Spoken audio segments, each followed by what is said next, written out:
সরকারি সমস্ত প্রকল্পের টাকা এবার থেকে ডাইরেক্ট বেনিফিট ট্রান্সফার অর্থাৎ ডিবিডি সিস্টেমে দেওয়া হবে। যেমন অন্নপূর্ণা ভান্ডার থেকে শুরু করে সমস্ত প্রকল্পের টাকা সরাসরি ডিবিডি সিস্টেমের মাধ্যমে অ্যাকাউন্টে পাঠানো হবে।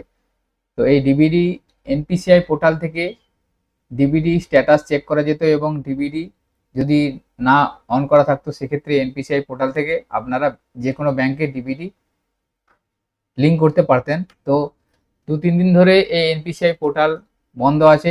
আপনারা স্ক্রিনে দেখতে পাচ্ছেন এই ধরনের একটা এরর মেসেজ আসছে। তো যাদের ব্যাংকের অ্যাকাউন্টের সাথে ডিবিডি লিঙ্ক নেই তারা অনলাইন পোর্টালের মাধ্যমে ডিবিডি লিঙ্ক করতে পারছেন না। তো এটা নিয়ে অনেকে সমস্যার মধ্যে আছেন।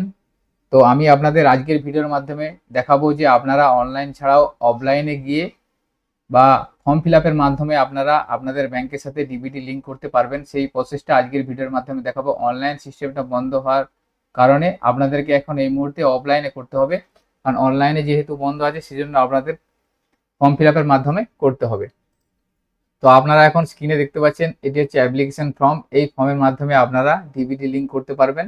এই অ্যাপ্লিকেশন ফর্মটা আমি ভিডিওর ডেসক্রিপশনে দিয়ে রাখবো এবং আমাদের হোয়াটসঅ্যাপ বা টেলিগ্রাম যে গ্রুপ আছে সেই গ্রুপে আমি শেয়ার করে রাখবো পিডিএফ ফাইল। এটার মাধ্যমে এই ফর্মটা ফিল আপ করে আপনারা আপনাদের যে ব্যাংক সে ব্যাংকের শাখাতে গিয়ে জমা করবেন। জমা করার পর আপনারা ওই ব্যাংকে ডিবিডি লিঙ্ক করতে পারবেন। যেটা এনপিসিআই পোর্টালে অনলাইনের মাধ্যমে হতো সেটা এই অ্যাপ্লিকেশন ফর্মের মাধ্যমে আপনারা অফলাইনেও করে নিতে পারবেন। তো এই ফর্মটা আপনাদেরকে সঠিকভাবে ফিল আপ করতে হবে। ফর্ম ফিল আপের ক্ষেত্রে যদি ভুল হয়ে থাকে সেক্ষেত্রে আপনারা সমস্যায় পড়বেন। সেজন্য সম্পূর্ণ ভিডিওটা আজকে দেখবেন। আমি সম্পূর্ণ ফর্ম ফিল আপ এবং বাকি সম্পূর্ণ প্রসেস দেখাবো, তাই ভিডিওটি স্কিপ না করে আপনারা সম্পূর্ণ দেখবেন এবং আমাদের সাথে থাকবেন।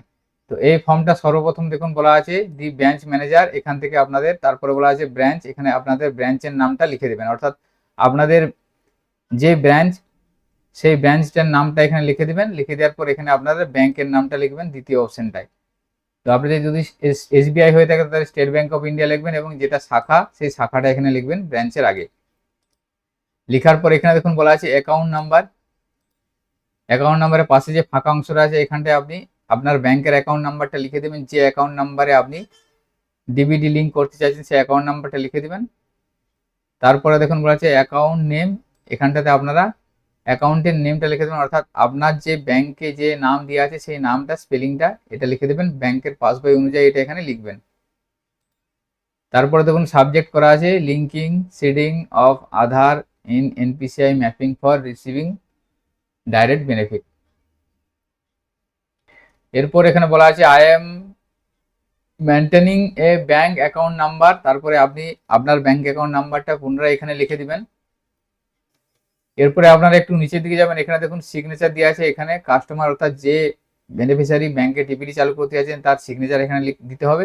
সিগনেচার যদি না পারে সেক্ষেত্রে আপনারা টিপচাপ এখানে দিতে হবে।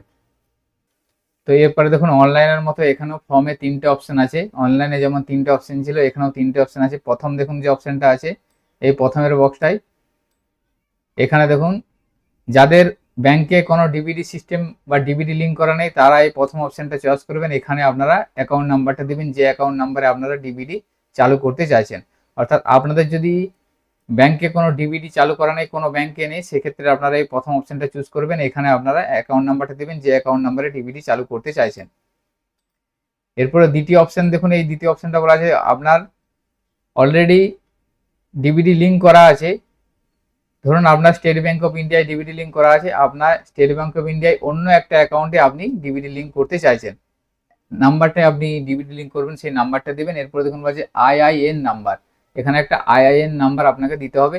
এই আইআইএন নাম্বারটা আপনি কোথায় পাবেন? আইআইএন নাম্বারটা আপনি অনলাইন পোর্টালেই পেয়ে যাবেন। এখানে দেখুন এনপিসিআই যে পোর্টাল সেই পোর্টালে যাবেন। পোর্টালে যাওয়ার পর অল প্রোডাক্টে যাবেন। অল প্রোডাক্টে যাওয়ার পর এখানে দেখুন নাচ যেটা আছে নাচে ক্লিক করবেন।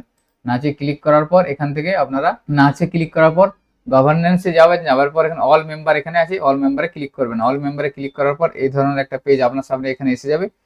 তো আপনারা এই লিঙ্কটা সরাসরি পেতে গেলে আমাদের হোয়াটসঅ্যাপ বা টেলিগ্রাম গ্রুপে জয়েন হবেন। সেখানে আমি এই লিঙ্কটা সরাসরি দিয়ে রাখবো, সেখান থেকে আপনারা সরাসরি এই লিঙ্কে প্রবেশ করতে পারবেন। তো এখানে কতগুলো অপশন আছে দেখুন, এখানে মার্চ ব্যাংক, যে ব্যাংকগুলো মার্চ হয়েছে সেই ব্যাংকগুলো এখানে পাবেন।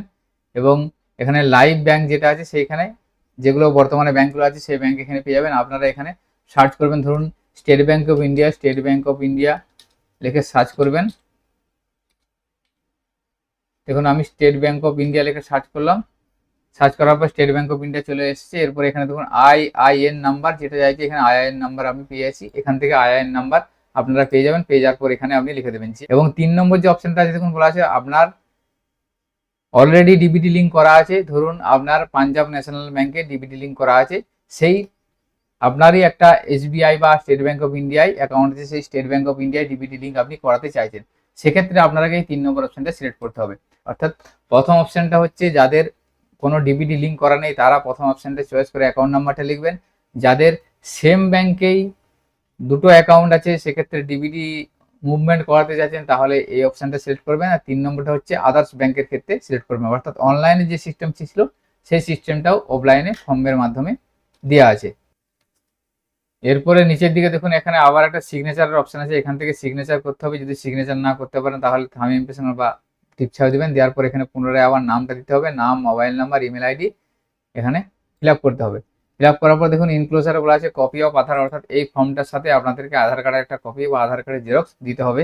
এবং নিচের দিকে দেখুন আছে সিগনেচার, এখানেও আবার কাস্টমারের সিগনেচার করতে হবে।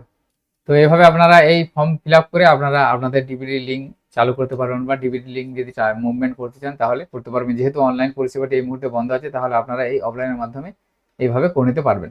তো আজকের ভিডিওতে এই ইনফরমেশনটি আপনাদের সাথে শেয়ার করা ছিল। সকলের সুবিধার্থে ভিডিওটি শেয়ার করবেন। সকলে ভালো থাকবেন, সুস্থ থাকবেন। ধন্যবাদ।